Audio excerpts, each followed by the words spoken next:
नमस्कार, खास कार्यक्रम में आपका स्वागत है। मैं हूं आसिफ खान। नोटबंदी के बाद केंद्र सरकार को विपक्षी पार्टियां घेरने में लगी हैं। पश्चिम बंगाल की सीएम ममता बनर्जी भी केंद्र को कोसने में लगी हैं। ममता का कहना है कि वो सभी राज्यों में रैली निकालकर केंद्र की नीतियों का विरोध करेंगी। जहां एक तरफ इस मामले को लेकर पूरा विपक्ष ढीला सा पड़ गया, तो वहीं ममता दीदी केंद्र को टक्कर दे रही हैं। इसी मसले पर करेंगे चर्चा अपने खास पैनल के साथ।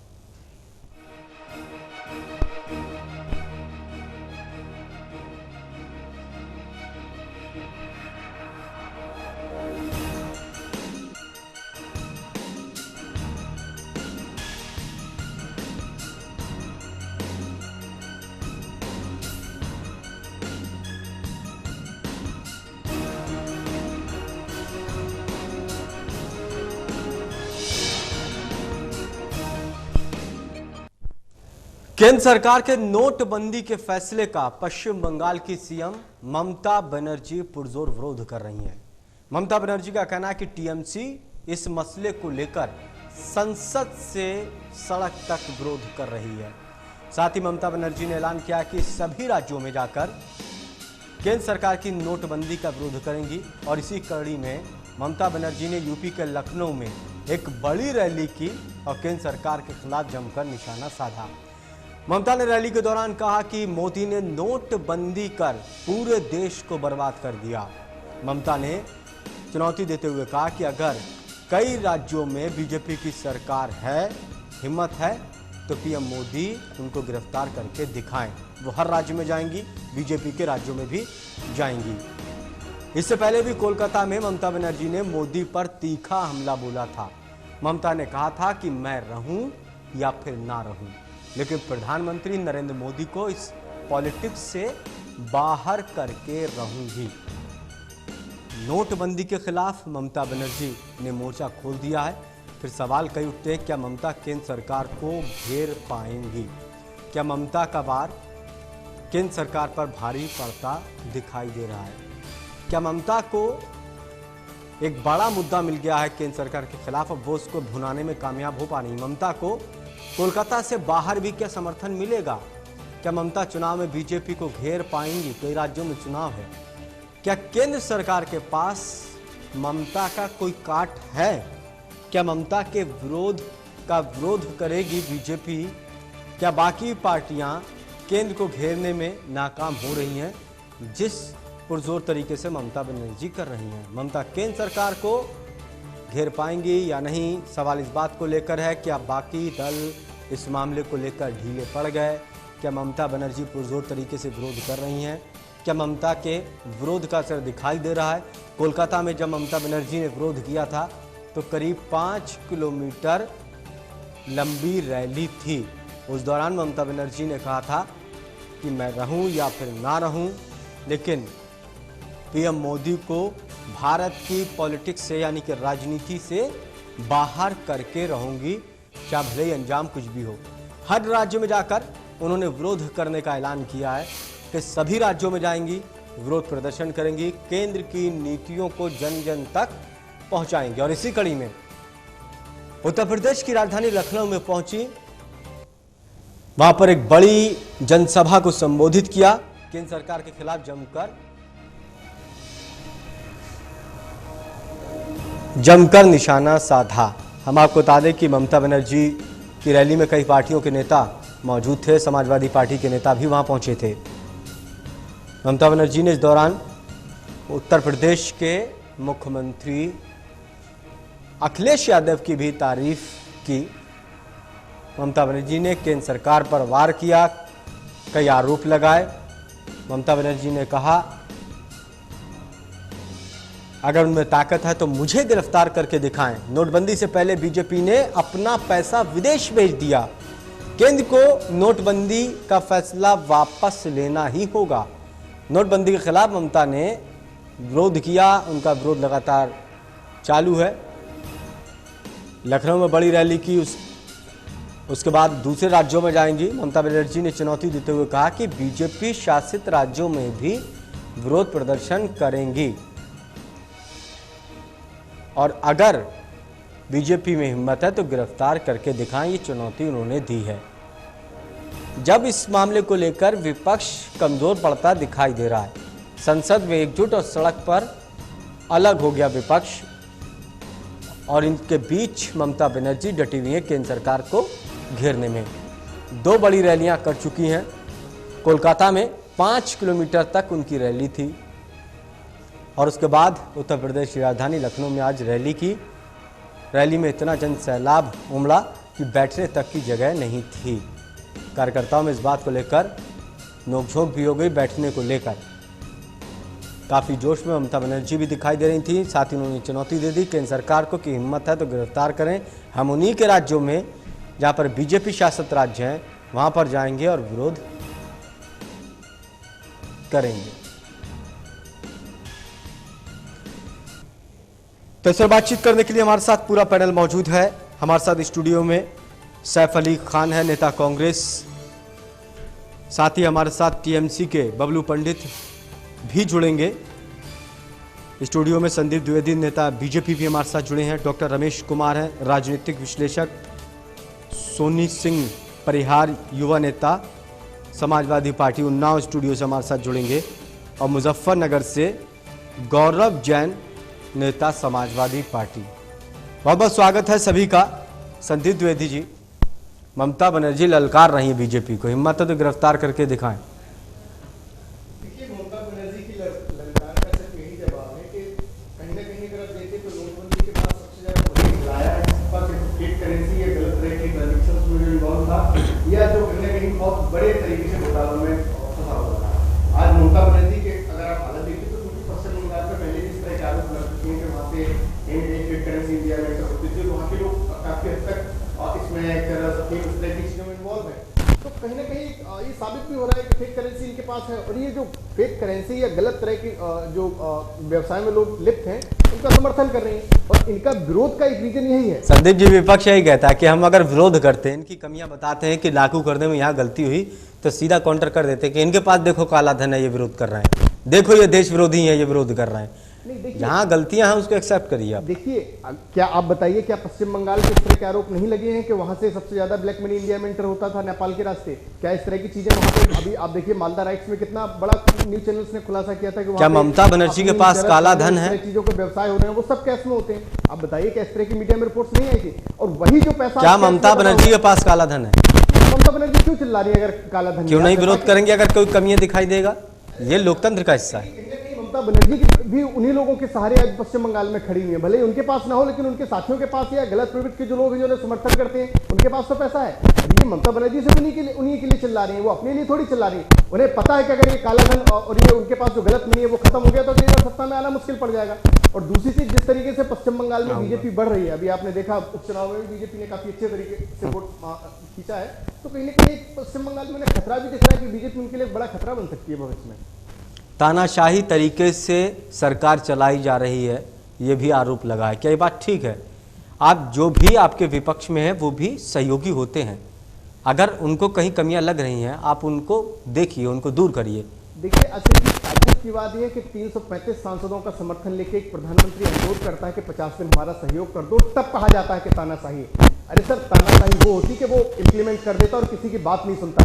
आज कहीं ना कहीं रियायत भी दी जा रही है, जो अच्छी बातें लग रही हैं कहीं ना कहीं प्रधानमंत्री एक्सेप्ट कर रहे हैं, और आम जनता के हित में वो कदम उठाए भी जा रहे हैं। लेकिन अगर आप कहें कि नोटबंदी वापस ले ली जाए, तो मुझे नहीं लगता कि ये अब दोबारा संभव है। एक बार बीजेपी ने स्टेप लिया है तो कहीं ना कहीं इसको पूर्ण रूप से 500 और 1000 के नोट को बीजेपी बंद करके रहेगी, क्योंकि ये देश हित का डिसीजन है।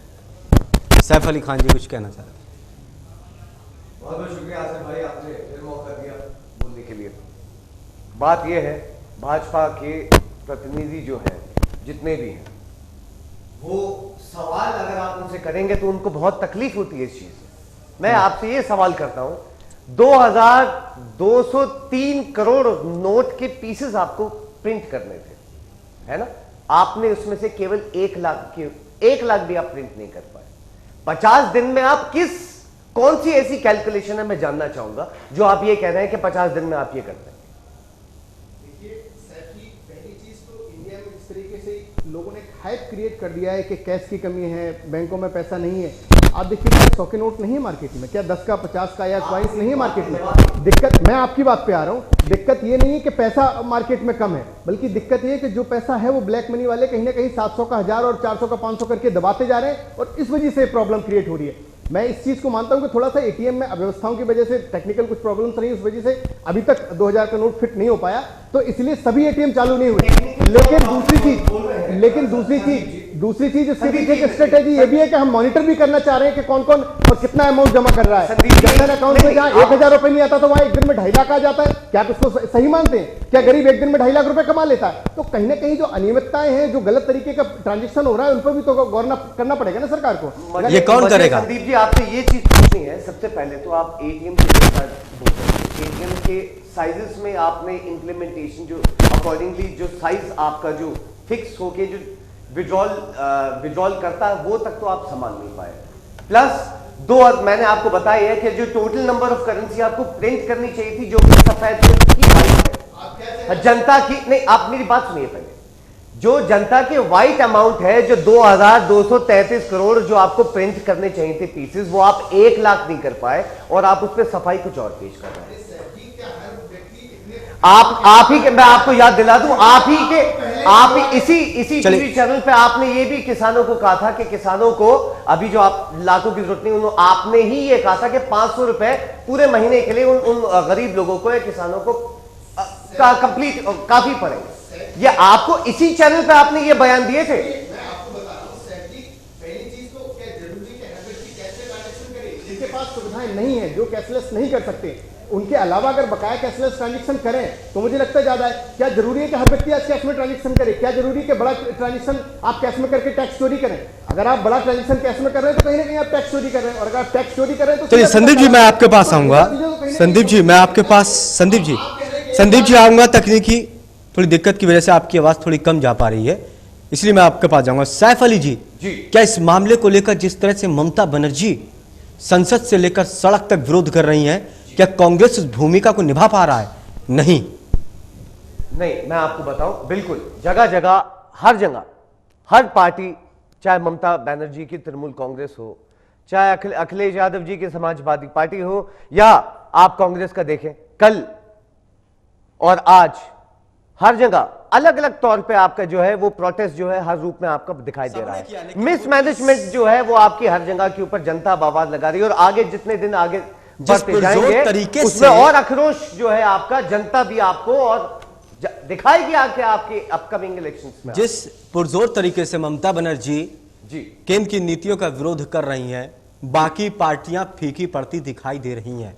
कांग्रेस दमखम से उस मसले को नहीं उठा पा रही है। नहीं, ऐसी कोई बात नहीं है। आप ऐसी ही बात है, जगह जगह पे प्रेस कॉन्फ्रेंसेस, जगह जगह के ऊपर जो है आपका कांग्रेस, इंडियन नेशनल कांग्रेस जगह जगह आपके ऊपर सफाई जो है वो बता रही है। आपका ये बता रही है कि कितना जीडीपी गिर जाएगी, कितना पर कैपिटल इनकम गिर जाएगी। जगह जगह जो है हम इंडियन कांग्रेस के मेंबर जो है वो लगातार आपको जो है वो सफाई। ममता बनर्जी ने कोलकाता में, शायद जी, ममता बनर्जी ने कोलकाता में जब रैली निकाली तो 5 किलोमीटर लंबी रैली थी, जन समर्थन था। सवाल इस बात को लेकर है, क्या बाकी पार्टियों के नेताओं की बातों में विश्वास नहीं रह गया क्या जनता को? इतनी दिक्कतें आने के बाद भी क्यों नहीं बाकी पार्टियों के नेता जब कह रहे हैं उनके साथ विरोध करने के लिए भी बाहर नहीं आए सड़कों पर लोग? कल भी यहाँ पे जो है आक्रोश रैली निकली, वो भी अच्छी खासी आधा किलोमीटर लंबी निकली। आप देखिए उसमें मोदी जी के पुतले भी जलाए गए। आप उसमें दुकानदारों से लेके किसानों से लेके हर किसी ने अपना जो पॉइंट है वो महाराज जी, कांग्रेस के कार्यकर्ता और नेता के अलावा उसमें कोई नहीं था। मेरा सवाल है, जन समर्थन आपको नहीं मिल रहा है? मैं आपको बताता हूँ, जनता के काफी लोग थे उसमें, दुकानदार थे, किसान थे, उसमें अलग अलग विभक्त जो लोग हैं वो कैटेगरीज के, वो सब लोग आपके शामिल थे। चलिए, गौरव जैन जी समाजवादी पार्टी के नेता मुजफ्फरनगर से हमारे साथ जुड़े हैं। गौरव जैन जी, जिस तरह से ममता बनर्जी ने कोलकाता से आके लखनऊ में हुंकार भरी, बड़ी रैली की उन्होंने, केंद्र सरकार पर निशाना साधा, क्या वास्तव में केंद्र सरकार की नीतियों का विरोध करना था या फिर उत्तर प्रदेश के चुनाव को लेकर यह सभा सजी थी? दरअसल भारतीय जनता पार्टी के जो निर्णय हैं और जब से सरकार बनी है तब से आज तक की जो खामियां भारतीय जनता पार्टी सरकार की रही हैं, उन खामियों को छुपाने के लिए आदरणीय नरेंद्र मोदी जी ने एक निर्णय तानाशाही ली, लेकिन वो इस निर्णय को लेने से पहले इसकी पूरी तरह तैयारी कर, जिसका दुष्परिणाम पिछले 1 महीने से हम लोग देख रहे हैं। लगातार गरीब आदमी इस चीज को सर्वाइव कर रहा है, आम जनता इस चीज को सर्वाइव कर रही है। और जब मौका आया बड़ी मछलियों के शिकार होने का, तो नरेंद्र मोदी जी ने फिर से कल उन्हें एक छूट दे दी, एक मौका और दे दिया। मेरा सवाल है भारतीय जनता पार्टी के प्रतिनिधि से कि अगर ये मौका दोबारा देना था तो क्यों 1 महीने से गरीब और एक आम आदमी का शोषण इतना ज्यादा किया गया? गौरव जैन जी, मैंने भी आपसे कोई सवाल किया था। मैंने कहा कि ये उत्तर प्रदेश के चुनाव को लेकर रैली थी या केंद्र सरकार के खिलाफ गुस्सा था ये उनका? सीधा सीधा और जब पश्चिम बंगाल की मुख्यमंत्री उत्तर प्रदेश की राजधानी में इतनी बड़ी रैली कर रही हैं और आप विरोध कर रहे हैं, आपके साथ जन समर्थन नहीं जुड़ पा रहा है? देखिए, जहां तक बात ममता बनर्जी के विरोध प्रदर्शन की है, सीधा मुद्दा है कि ममता बनर्जी नहीं, तमाम पार्टियां भी और आम जनता भी मोदी जी के इस निर्णय के पूरी तरह विरोध में है। ये जितना भी कार्यक्रम है, ये सिर्फ और सिर्फ केंद्र के लिए गए, मोदी जी के लिए गए निर्णय के खिलाफ है। और आम जनता की भावनाओं को मोदी जी तक पहुंचाने के लिए सब कुछ किया जा रहा है कि आम जनता कितनी ज्यादा इस निर्णय से परेशान अपने आप को महसूस। लेकिन विपक्षी पार्टियों के विरोध का कोई असर नहीं पड़ रहा है, जन समर्थन नहीं मिल पा रहा है आप लोगों को, ये भी एक हकीकत है गौरव जैन जी। कहीं ना कहीं लोकतांत्रिक व्यवस्था की हत्या मैं इसको कहूंगा। जिस तरह तानाशाही पूर्ण निर्णय लिया गया है, तो उन्होंने तय करके लिया है कि कोई कितना भी चिल्लाएगा, मुझे अपने कान में रूस कर बैठ जाना है, मैं किसी की नहीं सुनूंगा, मैंने जो कर दिया वो ठीक है। अब कोई मरे, कोई सर्वाइव करे, किसी का परिवार भूखों मरे, किसी की किसान के ऊपर समस्या हो, किसी के व्यापार को समस्या हो, किसी गरीब को समस्या हो, मुझे कुछ नहीं सुनना है, मुझे सिर्फ जो मैंने कर दिया बस वो ठीक है। डॉक्टर रमेश कुमार जी, जिस तरह से केंद्र सरकार ने फैसला लिया, विपक्षी पार्टियां उसका विरोध कर रही हैं, तमाम तरह के लोगों को दिक्कतें हो रही हैं, पूरे देश बंद का ऐलान भी किया गया, आक्रोश मोर्चा भी निकाला गया, बावजूद इसके सवाल एक ये, क्या अब राजनीतिक पार्टियों के जो नेता हैं वो जनता से नहीं जुड़े हैं? यही वजह है कि विरोध प्रदर्शन भी करते हैं तो जनता उनसे नहीं जुड़ती है। और अगर ममता बनर्जी जैसे नेता अगर विरोध करते हैं तो जनता उनके साथ काफ़ी जुड़ जाती है। अब दिक्कत यह है कि जनता नेताओं पर विश्वास अब कम कर रही है। आसिफ भाई, मैं यही बात अभी चर्चा में यहाँ आने के पहले, स्टूडियो से पहले जहाँ मित्रों से यही चर्चा कर रहे थे। मैं पहले बता दूं कि ये जो नोटबंदी का फैसला हुआ, जिसको लेकर आप चर्चा कर रहे हैं, यहाँ पे कहीं ना कहीं मोदी ने स्ट्रेटेजिक मिस्टेक कर दी। जो भ्रष्टाचार की गंगोत्री है, जिसमें मतलब राम तेरी गंगा मेली, इन्होंने नहीं कहा राम मेरी गंगा मेली है। ये अगर भाजपा से शुरू करते, भाजपा के जो और जो जुड़े संगठन हैं, RSS है या इनका हिंदू सभा है, ये प्रचारणी है, बजरंग, अगर वहाँ से सफाई शुरू कर, देखो मैं साफ हो गया हूँ। प्रधानमंत्री ने आज जो बैठक बुलाई थी, संसदीय बोर्ड की बैठक थी, उसके बाद उन्होंने कहा कि आप 30 दिसंबर तक आप ब्यौरा दीजिए, आप नवंबर से दिसंबर तक का ब्यौरा दीजिए, आपने बैंकों के खातों में कितने पैसे डाले, विधायक और सांसद। 9 तारीख 8 की घोषणा, 9 तारीख के बाद की बात नहीं, ये मैं 9 तारीख की पहले की प्लानिंग के पार्ट बता रहा हूँ।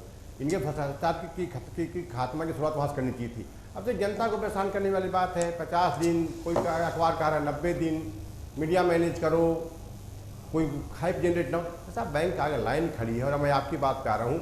सही बात है कि जनता का नेता पर विश्वास उठ गया है। जनता नेता के साथ नहीं, हाँ कोई बढ़िया नेता आता, जनता खड़ी हो लेती है। शायद ये दोनों उसमें बच्चे रहे होंगे जब मैं आपातकाल की दौर देख रहा था। आपातकाल में ऐसे ही काम जब प्रकाश जी ने किया था, याद होगा, अभी नहीं होंगे, जनता सड़क पे आके नेताओं को पकड़ के रिजाइन कर पा रही थी कि तुम रिजाइन कर दो, यहीं रिजाइन करो। मैं आपको आगाह कर रहा हूँ, आने वाले महीने, 2 महीने, तीसरा महीने नहीं आएगा, 2 महीने में दिन आ जाएंगे, चाहे पार्टी जिस पार्टी के नेता पकड़े जाएंगे, जनता का यही रिजाइन करो, हमें संसद नहीं चाहिए, सरकार नहीं चाहिए, ऐसा सरकार नहीं चाहिए हमें। जन आक्रोश अब शुरू हुआ है। ये तो नेताओं की रैली थी, चाहे ममता की रैली हो या सोनिया जी की रैली हो या राहुल जी की रैली हो, किसी की रैली हो, जनता की रैली, नेता की रैली थी। जो पेड वर्कर्स आए थे या इनके फंक्शनरी आए थे या इनके पेड वर्कर्स आए थे, जो जनता को भार अब होगा, जनता सड़क पर अब आएगी और तब कोई पार्टी बचेंगे नहीं। अब लड़ाई शुरू हो गई, जनता अपने हाथ में लेगी। बिल्कुल, एक चीज देखिए, मोदी जी पक्ष से नहीं आएंगे अब। डॉक्टर रमेश कुमार जी, एक चीज और देखिए, भले ही केंद्र सरकार ने फैसला लिया है, इससे दिक्कतें आम जनता को हो रही हैं, लेकिन जनता किसी भी पार्टी से खुश दिखाई नहीं दे रही है। ऐसा नहीं कि पिछली यूपीए सरकार थी उनकी नीतियों से खुश हो जनता। अगर कांग्रेस विरोध प्रदर्शन करती है तो कांग्रेस के साथ हो जाएगी और फिर बीजेपी का विरोध करेगी।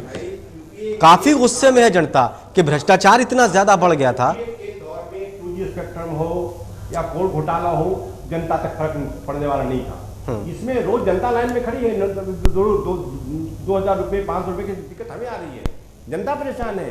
जनता को पता होगा जनता कितने small industry, cotton industry, lower industry, रोजमर्रा के काम वाले व्यापारी, बाजार काम मजदूर, ये वापस जा रहे हैं, ट्रेन भर के वापस जा रहे हैं। मनरेगा से मेरी बात हो रही थी, मनरेगा में कहा कि भाई जो हमारे मनरेगा के लोगों को काम दे रहे थे, उस घर के 3 आदमी बाहर रहता था NCR में, वो घर आ गया है, दुकान बंद कर दिया है, वो घर आ गया है, वो लोड वहाँ पर। अब रूरल इकोनॉमी में रूरल क्राइम होंगे, चोरी होगी, बदमाशी होगी, क्राइम होगा, रूरल क्राइम होगा और अर्बन क्राइम ही बढ़ेगा। अब क्राइम का ग्राफ देखिए। और एक शिकायत मुझे मीडिया से भी है, अब अभी तक मीडिया क्या करती थी, सरकार को दिखा रही थी, जनता की बात नहीं कर रही थी, कि केवल सरकार को बचाने में लगी हुई थी। कुछ सब कुछ ठीक है, लेकिन सब कुछ ठीक नहीं है, बिल्कुल। अच्छा, बहुत बुरी हालत। डॉक्टर रमेश कुमार जी, ये बात ठीक है कि फैसला जो लिया ठीक है, लेकिन दिक्कतें बहुत ज्यादा हैं और विपक्ष इसका विरोध कर रहा है। लेकिन एक चीज और देखिए डॉक्टर रमेश जी, लेकिन जनता फिर भी जो विपक्षी पार्टियां उनके साथ नहीं खड़ी दिखाई दे रही हैं, ये भी हकीकत है। जनता विश्वास कहीं से कहीं तक नहीं कर रही किसी पे। जनता क्या करे, दो राय पे खड़ी है, जनता क्या ये सच्चाई है। रैली में जो जा रहे हैं, या तो दुखियों को जा रहे हैं, या बुलाए जा रहे हैं, या पार्टी मोबिलाइज कर रही है। हर पार्टी मोबिलाइज कर रही है, मोदी जी मोबिलाइज। जो गाजीपुर में रैली हुई, गोरखपुर में रैली हुई, एक आगरा में रैली हुई, जनता ही थी या जनता थी इनके पास? ये कभी हिसाब देते लोग कि हमने रैली कहाँ की? लोग 2 रुपए 4 रुपए 100 रुपए के लिए परेशान है, और आपकी कई करोड़ की रैली हो रही है। कहाँ से आ रहे हैं पैसे? कौन दे रहा है इसको पैसा? कहाँ से आ रहे हैं नई करेंसी? इतनी बड़ी रैली कहाँ से आ रही है? कितने बस आ रहे हैं? साहब संदीप जी, अब डिफेंड मत करिए पार्टी को।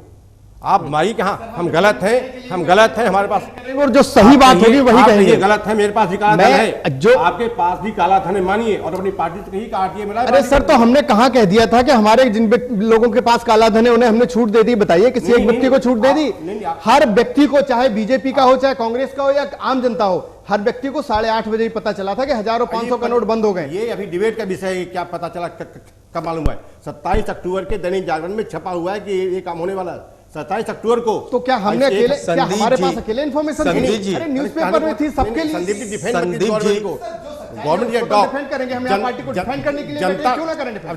बिल्कुल करिए, लेकिन संदीप जी एक बात है, संदीप जी, कांग्रेस में तात्विक फर्क नहीं है। 28 तारीख को हर विरोधी को पता चल गया संदीप जी, लेकिन राहुल जी में, ममता जी, डॉक्टर रमेश जी आऊंगा आपके पास, डॉक्टर रमेश जी आऊंगा आपके पास। संदीप जी, जनता काफी दुखी है, जनता काफी दुखी है, और एक चीज को आपके कोई परेशानी नहीं है, कोई दिक्कत नहीं है, आप लोग ये जोर जोर से इस बात को कह रहे हैं कि सब कुछ ठीक है, लेकिन सच्चाई ये है, और इस बात को आप मानिए, सब कुछ ठीक नहीं है। आसिफ जी, सब कुछ ठीक तो नहीं है। आसिफ जी देखिए, कुछ जगह मैं मानता हूं कि अनियमितताएं हैं। अब कुछ जगह ऐसा भी हुआ है कि जहां पे आऊंगा गौरव जी, आऊंगा आपके पास, जहां पे बैंक मैनेजर्स ने कहीं ना कहीं अपने गलत तरीके से पैसे को यूज किया। जी, संदीप जी, सर सुन लीजिए, प्लानिंग डेफिसिट है, रमेश जी मैं आऊंगा, रमेश जी आऊंगा, प्लीज सुन लीजिए, डेफिसिट है, रमेश जी ओवरलैप हो जाएगी बात।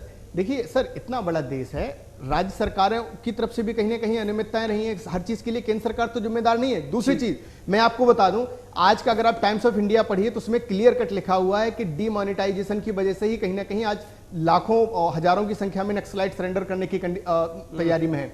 आज कश्मीर शांत है। अरे कश्मीर शांत है, 2 जगह हमले हो गए, कैसी बात कर रहे हैं सर? क्या वो आम जनता परेशान नहीं थी? आज कश्मीर से कन्याकुमारी तक भारत एक है। अगर थोड़ा बहुत परेशानी है तो क्या हम अपने उन भाइयों के लिए थोड़ा परेशानियां नहीं सह सकते? पूरा देश परेशान कर दिया। 50 दिन का समय मांगा है सर, 50 दिन का समय मांगा है। 50 दिन तो तसल्ली कर लीजिए, दूध का दूध पानी का पानी हो जाएगा। क्या घुसपैठ नहीं हो रही अभी भी? क्या आतंकवादी हमले नहीं हो रहे हैं? क्या आज नहीं हुए? क्या आज ही आप बहस कर रहे हैं? आज ही हमले हो रहे हैं? क्या आज कश्मीर में कर्फ्यू लगा हुआ है? बताइए। कर्फ्यू कहां से लगेगा जब लोगों को लाइन में खड़ा कर दिया आपने? सर उनको शाम को खाने का जुगाड़ करना, 500,000 रुपए लेके जो पत्थर फेंकते वो बंद हुआ कि नहीं हुआ? बताइए सर। वो भी तो चीजें देखिए। दूसरी चीज, जिस तरीके से हमारे समाजवादी पार्टी के नेता कह रहे थे कि सारा पैसा आप बैंकों में जमा करवा लेंगे तो लोग भूखे मर जाए, आप कहें कि देखिए छोड़ नहीं हो रहा है। सर भूखा कोई नहीं मर रहा, थोड़ी सी परेशानी है, और देश में आम जनता इस परेशानी को हंसी खुशी सहने के लिए तैयार है। जिस तरीके से हमारे समाजवादी पार्टी के मित्र कह रहे थे कि नरेंद्र मोदी जी ने तानाशाही की है। अरे सर, तानाशाही तो उस दिन थी जिस दिन शिवपाल यादव ने एक मुस्लिम जावेद नेता को मंच से धक्का मार के उतार दिया था, तब आपको तानाशाही नहीं दिखी थी? तानाशाही तो उस पार्टी में जहां सिर्फ मुलायम सिंह का अपने पार्टी के नेता के साथ। अरे सर, लोकतांत्रिक पार्टी में पार्लियामेंट्री बोर्ड ने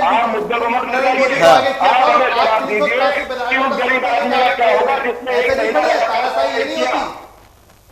आप हमें सिर्फ इस बात का जवाब दीजिए कि जो रोज का कमाने वाला, रोज खाने वाला गरीब व्यक्ति था, उसके लिए कौन जिम्मेदार है?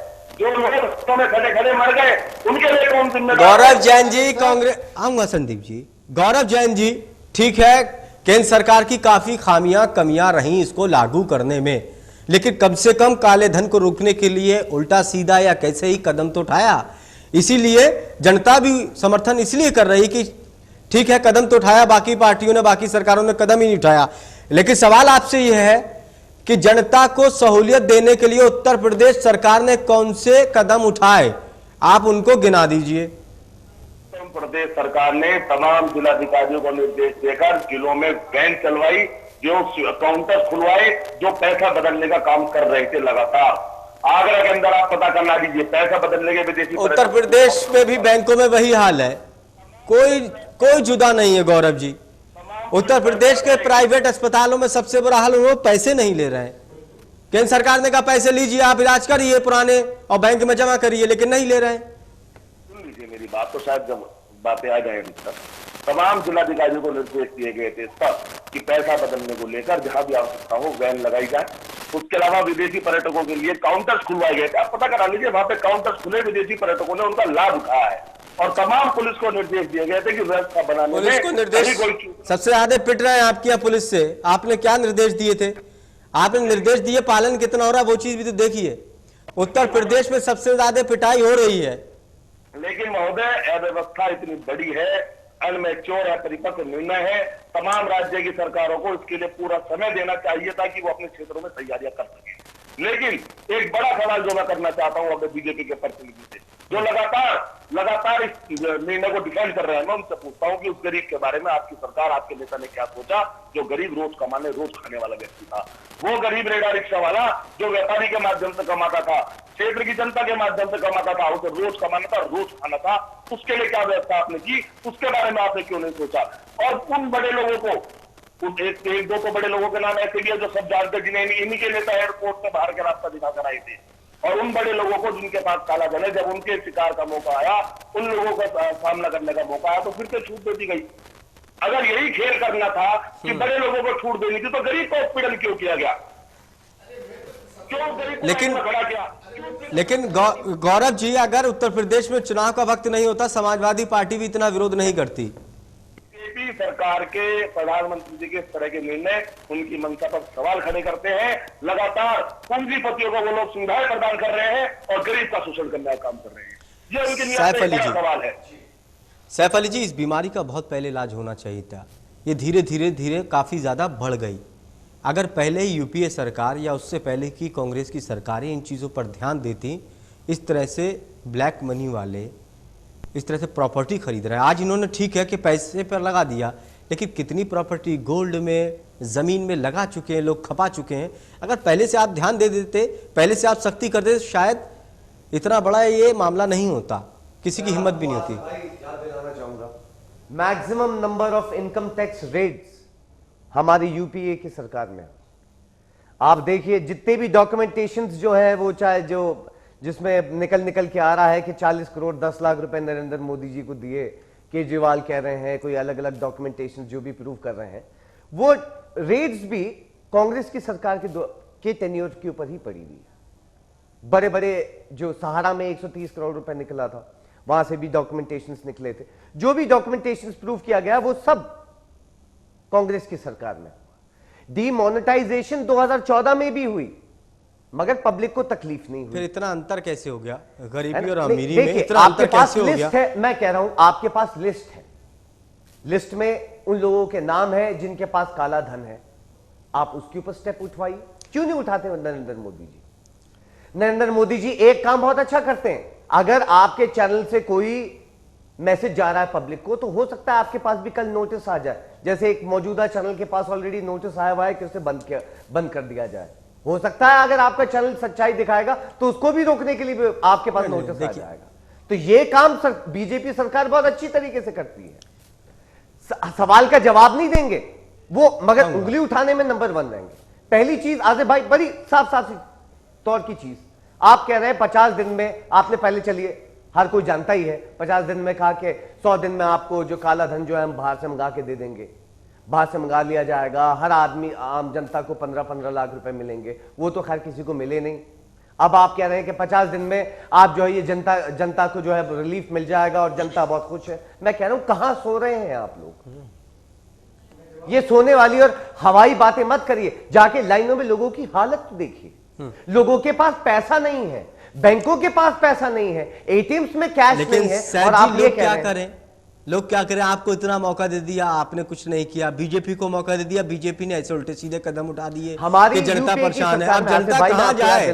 किसके पास जाए? ना एटीएम्स में ना बैंकों में ऐसे। डॉक्टर रमेश कुमार जी, जनता के आगे क्या रास्ता है आप बताइए? यूपीए सरकार ने कदम नहीं उठाए, एनडीए सरकार ने कदम उठाए तो ऐसे उठाए कि जनता को भी परेशान कर दिया। डॉक्टर रमेश कुमार जी, सहमत हूँ। अभी का जनता के पास विकल्प क्या है? जनता क्या कभी विकल्प है? जनता दुखी होती है कांग्रेस से तो भाजपा को लाती है, भाजपा दुखी होती है फिर दूसरे को लाएगी, और क्या करेगी? लेकिन सवाल ये है, देखिए मोदी जी के जो ये ब्लैक मनी पे उठाए कदम से किसी को मेरे समय से 1% कोई विरोध नहीं है। विरोध है इनके जो तरीके नहीं, इन्होंने पूरे होमवर्क नहीं किया, प्रिपरेशन नहीं किया, करेंसी नहीं आप जो के निकाला, कैश की सप्लाई बंद कर दी।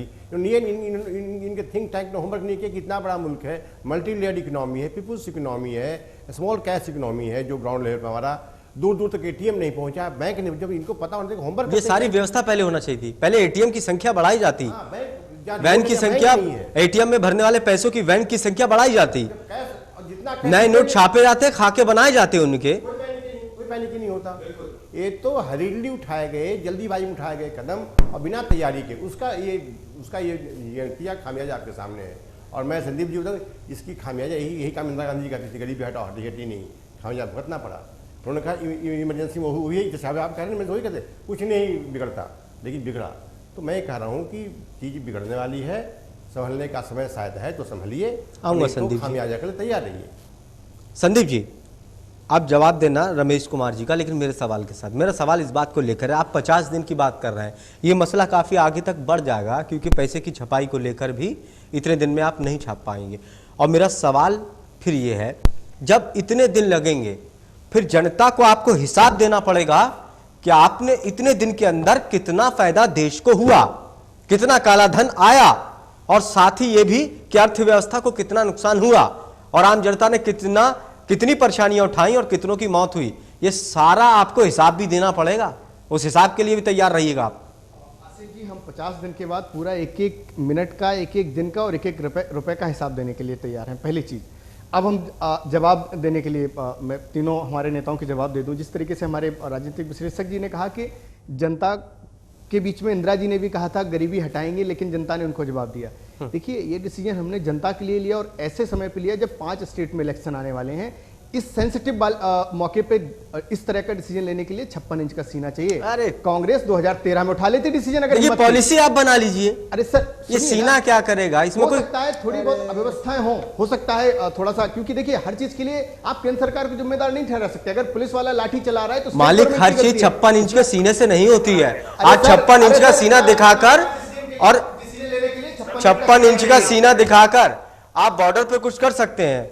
आज 56 इंच का सीना दिखाकर आप कुश्ती लड़ सकते हैं, बॉक्सिंग कर सकते हैं। यहाँ पॉलिसी की जरूरत है सर। 56 इंच का यहाँ ताकत की जरूरत नहीं है, होता बल्कि मानसिक तौर पे 56 इंच का सीना भी होता है। और ये मानसिक, वो दिमाग होता है, वो सीना नहीं होता है। आसिफ, अब मैं सैफ जी की यही चीज तो आपकी फिर दूसरे कहते हैं पार्टी तानाशाही रवैया है आपका। आप पॉलिसी को लेकर क्यों नहीं आ रहे हैं? सर, पॉलिसी में कहीं कोई कमी नहीं है, थोड़ा सा कैश फ्लो को लेकर दिक्कत है, लेकिन कहीं ना कहीं इसमें राज्य सरकारों की तरफ से भी हमें पूर्ण सहयोग नहीं मिला, लोकल इंफ्रास्ट्रक्चर की तरफ से भी हमें पूर्ण सहयोग नहीं मिला। दूसरी चीज, अरे सर मैं आपकी बात पे भी आ रहा हूं। जिस तरीके से हमारे सैफ जी ने एक चैनल को लेके मुद्दा उठाया, अरविंद केजरीवाल की बात कही। अरे सर, उस नेता की बातों में आप विश्वास कर रहे हैं जो अपनी बेटी की बर्थ बुक लेके रैली में कहता है कि जी मोदी जी के खिलाफ सबूत है। आपकी सरकार थी, आपने क्यों सबूत नहीं निकलवा लिए, आपने क्यों सबूत नहीं दिखा दिए? आप दिखवा देते। और अगर किसी चैनल ने अगर कुछ गलत कार्रवाई की और उसको नोटिस मिला है तो उसको आप तानाशाही कहेंगे? आज देश में सैकड़ों चैनल चल रहे हैं, क्या सबको आपत्ति होगी इस चीज को लेके? अब हमारे समाजवादी पार्टी मित्र जो कह रहे थे कि रोज कमाने वाला व्यक्ति वो कैसे जीवन चले, अरे सर, समाजवादी पार्टी के नेताओं की तरह कोई आम व्यक्ति नहीं है जिसको 10,000 50,000 की रोज इनकम हो। 100 200 400 रुपए कमाने वाला व्यक्ति 5,000 और 1,000 रुपए की नोटबंदी से परेशान नहीं है। परेशान सिर्फ वो समाजवादी पार्टी है जो रोडवेज में 100 रुपए का कलेक्शन करते हैं और 500 समाजवादी पार्टी है जो हॉस्पिटल में 500 और 1,000 का जमा करवा रहे हैं। अरे सर, आपके नेता ही परेशान है जो काला धन दबाए बैठे हैं। आम आदमी बिल्कुल परेशान है। अगर आम आदमी परेशान होता है, आम आदमी परेशान है और हमारे नेता आम आदमी की बात को नाकाम कर रहे हैं। आप अपनी 3 साल की नाकामयाबियों को इस तानाशाही रहने से छुपा नहीं सकते। गौरव जैन जी, क्या वास्तव में जनता से ज्यादा परेशान वो नेता हैं, वो नेता जिनके पास काला धन है, बाकी नेता नहीं? दरअसल ये जो 2.5-3 साल की नाकामयाबी बीजेपी गवर्नमेंट की रही है, इनके नेता चुनाव में आप संदीप जी अब सुन भी लीजिए। संदीप जी बताकर निकल जाते हैं। जी गौरव जी, मेरा सवाल यह है कि आम जनता से ज्यादा वो नेता ज्यादा परेशान है जिनके पास काला धन है, सिर्फ वो नेता। मैं आप ही की बात का जवाब दे रहा हूं। ये भारतीय जनता पार्टी की सरकार जो केंद्र के अंदर 3 साल की अपनी नाकामियों को छुपाने के लिए, और इनके नेता जो चुनाव में किए गए वादों को जुमले बताकर सभाओं में से चले जाते हैं, ये लोग आम जनता की परेशानियों की नस्ल ऐसे नहीं लेकर आ रहे हैं। नेताओं को कोई परेशानी नहीं है, परेशानी उस आम जनता को, उस गरीब को है जो व्यापारी के सारे रेड़ा चलाता था, रिक्शा चलाता था, कमाता था और खाता था। ये इस बात का सवाल का जवाब देने की बजाय इस बात पर आइए कि नेता परेशान है। अरे भैया, जो बात हम पूछ रहे हैं उसका तो आप जवाब दीजिए। जो गरीब आदमी, जो लोअर मिडिल क्लास और गरीब, जो पहले से ही बहुत ज्यादा परेशान था, उसे और ज्यादा परेशान कर दिया गया। वो कहां से कमाएगा जब व्यापारी काम नहीं करेगा? जब व्यापारी बंद हो जाएंगे, मार्केट बाजार बंद हो जाएंगे, तो गरीब कहां से रिक्शा रेडे वाला कमाकर अपना घर चलाएगा? नहीं, किस बात का जवाब? नहीं, उत्तर प्रदेश में लोग परेशान थे। आप कह रहे हैं लोग पहले से परेशान थे और परेशान कर दिया। कहां परेशान थे? उत्तर प्रदेश में जो गरीब लोग, मैं सिर्फ उत्तर प्रदेश की नहीं, इस निर्णय की बात कर रहा हूँ, पूरे हिंदुस्तान की जनता की बात कर रहा हूँ। जो गरीब आदमी लगातार संघर्ष करता है अपने जीवन में, रोज कमाकर रोज खाना खाता है, मैं उस गरीब आदमी की बात करता हूँ। उसे लाइन में खड़ा कर दिया गया। ऐसा निर्णय क्यों लेना पड़ा?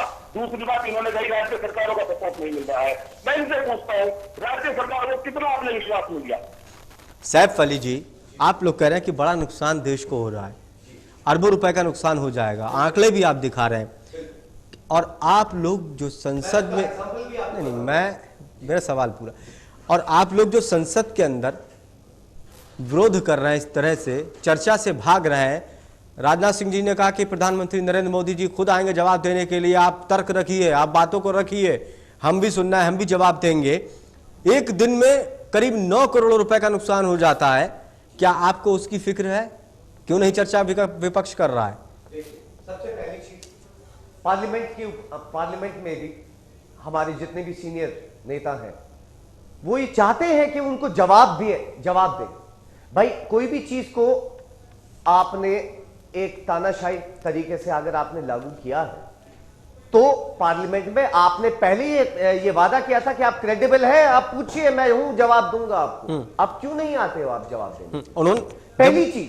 जब दूसरी चीज, विपक्ष कह रहा है प्रधानमंत्री जी आएंगे जवाब देंगे। भाई, आपको बताना चाहूंगा, डेली इसलिए भी हो रहा है, नेपाल में आपकी करेंसी जो है, हमारे देश की करेंसी बैन कर दी गई। जो डेली इंपोर्ट एंड एक्सपोर्ट के बिजनेसेस थे वो फ्लॉप हो गए, है कि नहीं? उसका करोड़ों का लॉस आप देख नहीं रहे, वो भी तो करोड़ों का लॉस आप देखिए। हम नेपाल से एल्यूमिनियम, मेटल, प्लास्टिक, ये सब चीजें हमारे इंडिया जो है इंपोर्ट करता है, उसके ऊपर सब पे रोक लगी हुई है क्योंकि करेंसी एक्सेप्ट नहीं हो रही। तो करोड़ों का लॉस वो भी तो देखिए आप। तो लॉस तो हो ही रहा है हर तरीके से, बीबीसी से लेके आपकी हर जगह के ऊपर। आपके एक्स आरबीआई गवर्नर तक ने भी ये कहा है कि इस स्टेप को मोन्यूमेंटल डिसमैनेजमेंट ही कहते हैं। आपकी सप्लाई मैनेजमेंट बिल्कुल फेल है। स्टेप ठीक है, हर कोई एक्सेप्ट कर रहा है, स्टेप जो है ठीक है, स्टेप ठीक है, मगर आपकी जो इंप्लीमेंटेशन है फिर उसके ऊपर सवाल। संदीप जी, अंतर्राष्ट्रीय लेवल पर हमारा रुपया लगातार कमज़ोर होता जा रहा है, डॉलर मजबूत हो रहा है उसकी अपेक्षा। ऐसे में निर्यात में हमें काफ़ी दिक्कतें आ रही हैं। हमारा पर्यटन कारोबार पूरा पटरी से उतर गया। हमारा अपना कारोबार करीब 90% कारखाने बंद हो गए। बेरोज़गारी काफ़ी ज़्यादा बढ़ चुकी है। 6 से 7 लाख ऐसे लोग हैं जो जिनकी नौकरी जा चुकी है, खो चुके हैं। किस दिशा में जा रहा है ये देश?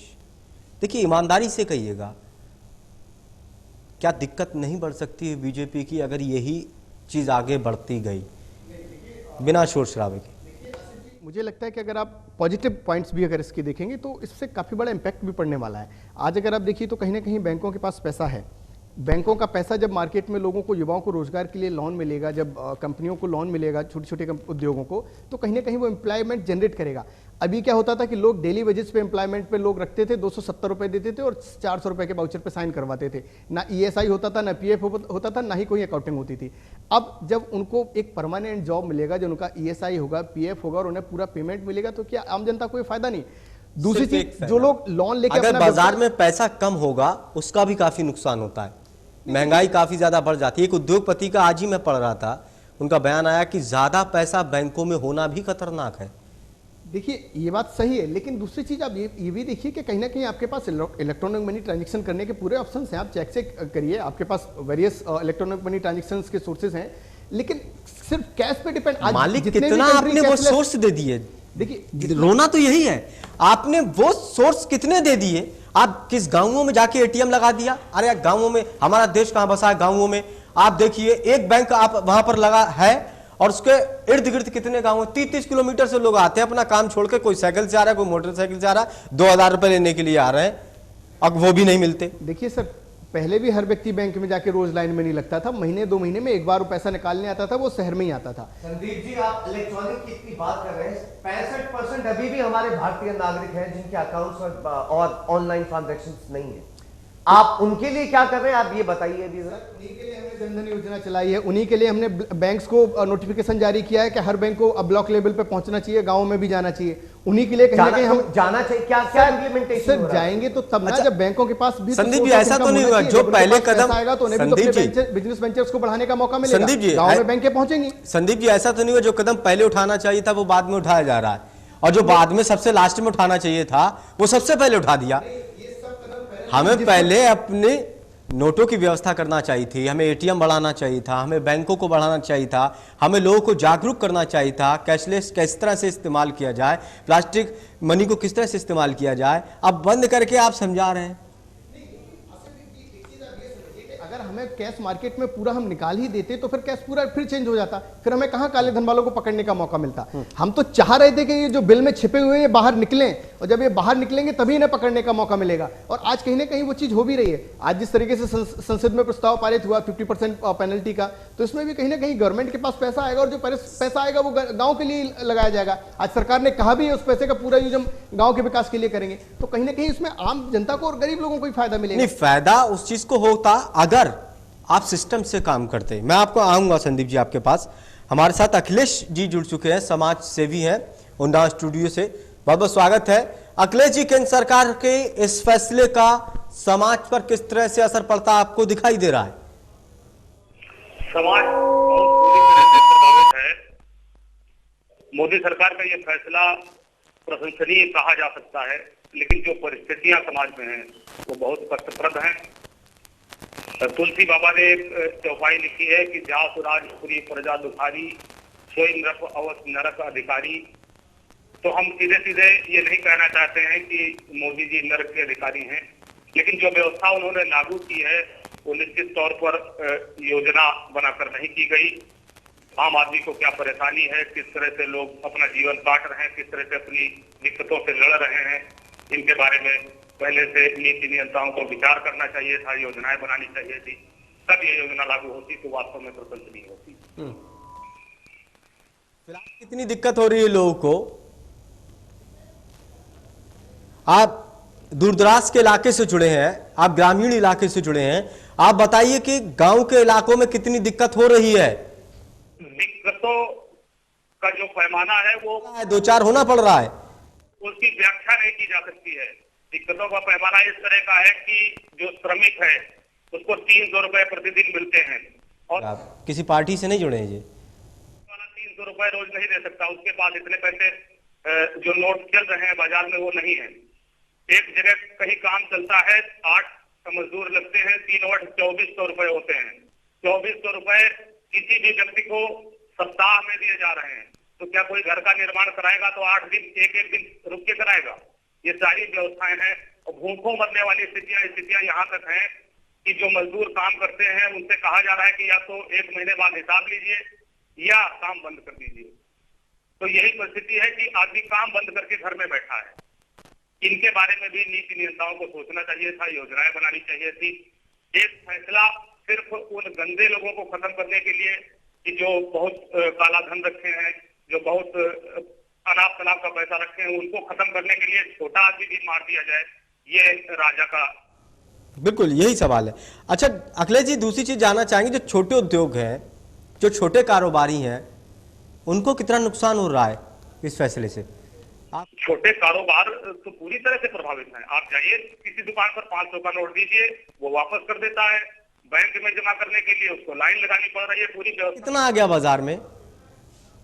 बाजार में आप कहीं भी जाइए, कुछ भी खरीदिए। यहाँ जी अखिलेश जी, क्या नया पैसा उन्नाव की बाजार में दिखाई दे रहा है 500 का या 2000 का? नोट तो भी दिखाई नहीं। 2000 का नोट जो है उसके फुटकर नहीं मिल रहे हैं। संदीप जी किसी पार्टी से नहीं जुड़े हैं, ये पीड़ा है, इसको आप समझिए। देखिए बीजेपी क्या होती, कोई भी अगर आवाज या कुछ उठाता तो शोर शराबा करके उसको बिठा देती है। आप इस चीज को महसूस करिए, एहसास करिए और इस चीज पर काम करिए, जनता तभी याद करेगी आपको। मोदी जी का फैसला निहायत अच्छा है, लेकिन योजनाबद्ध तरीके से नहीं है। ये एकदम चुनौतीपूर्ण ढंग से मैं कह रहा हूं।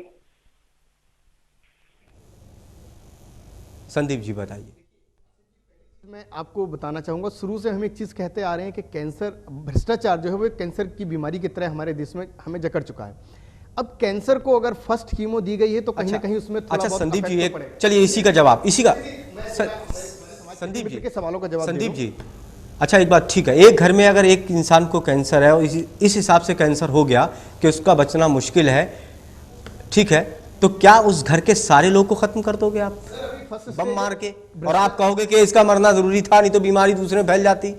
अभी भी हमारे पास मौका है, हम कंट्रोल कर सकते हैं, लेकिन अगर अब हमारे हाथ से परिस्थितियां निकल गई तो हम कंट्रोल नहीं कर पाएंगे।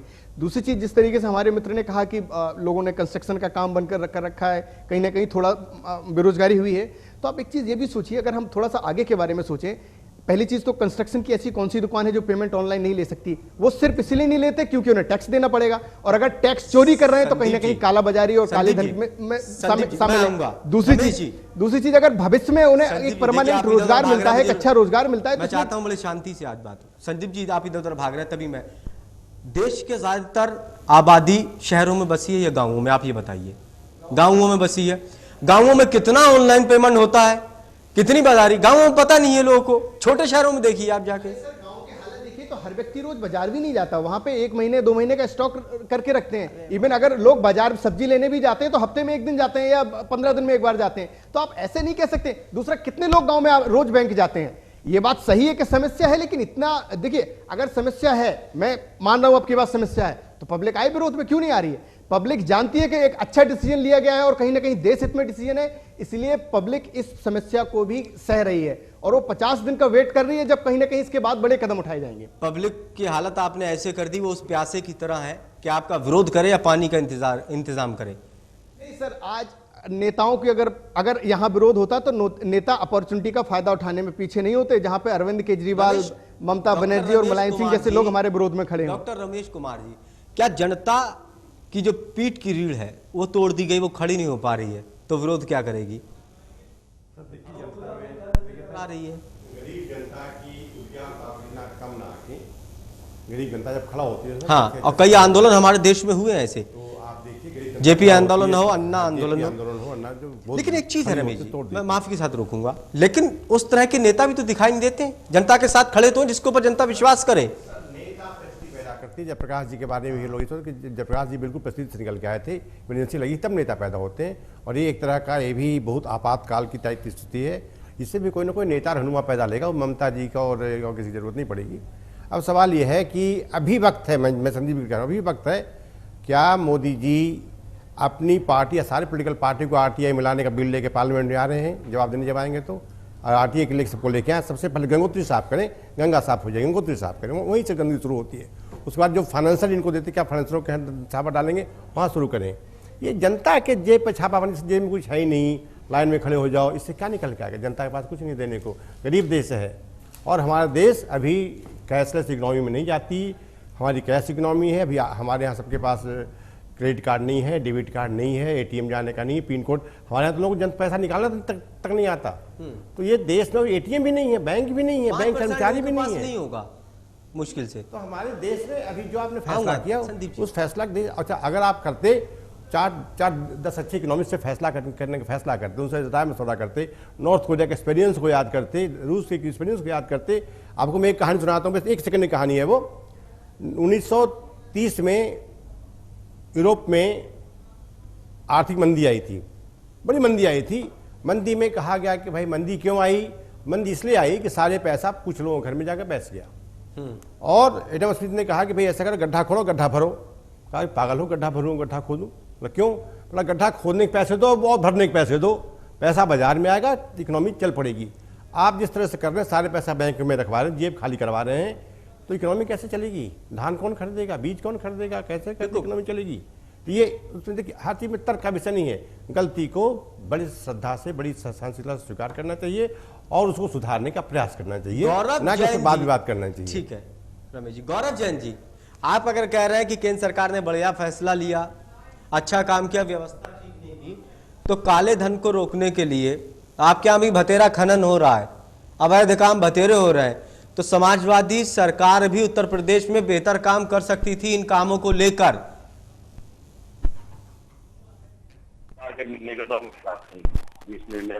इस निर्णय में अमेंडमेंट होने चाहिए थे, सुधार होने चाहिए। जहां तक आपने समाजवादी सरकार की बात कर दी, खनन के मुद्दे पर भी मैं सवाल दूंगा, जवाब आपका दूंगा, लेकिन आपने खनन की बात उठाई, आपने समाजवादी पेंशन जैसे अच्छे कदमों की बात नहीं कही, आपने लैपटॉप वितरण जैसे अच्छे कदम की बात नहीं कही, आपने समाजवादी नमक की बात नहीं कही, और सैकड़ों योजनाएं, चाहे मजदूर के लिए हो, गरीब किसान के लिए हो, व्यापारी के लिए हो, जो भी योजनाएं हमने सैकड़ों जारी की हैं। मेट्रो ट्रेन के बारे में आपने कुछ नहीं बताया, हाईवे के बारे में आपने जिक्र नहीं किया, खनन के बारे में आपने क्या कार्रवाई की है? उत्तर प्रदेश सरकार ने भ्रष्टाचारियों के खिलाफ क्या कार्रवाई की है? खनन माफियाओं के खिलाफ क्या कार्रवाई की है? उत्तर प्रदेश सरकार में कोई भी भ्रष्टाचारी बच नहीं पाएगा। उत्तर प्रदेश सरकार में कोई भी भ्रष्टाचार करना, उत्तर प्रदेश में बिल्कुल नहीं हो रहा है, जरूर देगी। और हमारे पार्टी के बड़े नेता, हमारे हाईकमान के लोग इस मामले को लेकर बहुत गंभीर है। आपने हाल में देखा अगर किसी ने कुछ गलत किया तो जरूर फैसला पड़ा है। लेकिन मैं बात जो आज का मुद्दा है मैं उस पर चर्चा करना चाहूंगा, क्योंकि बीजेपी के साथ ही बार बार उस मुद्दे से भाग रहे हैं, सीधा जवाब वो नहीं देना चाहते। मेरा सीधा सवाल है, किसान बर्बाद, जमीन बर्बाद, व्यापारी और व्यापार बर्बाद। जनता ने जितना बड़ा समर्थन लेकर बीजेपी की सरकार बनाई थी, जनता के साथ धोखा करने का काम बीजेपी के प्रधानमंत्री नरेंद्र। अखिलेश जी, वक्त की कमी है, जानना चाहेंगे क्या देश या देश की जनता इस हालत में है? आज करीब 21 दिन हो गए, 50 दिन झेल पाएगी इस व्यवस्था को?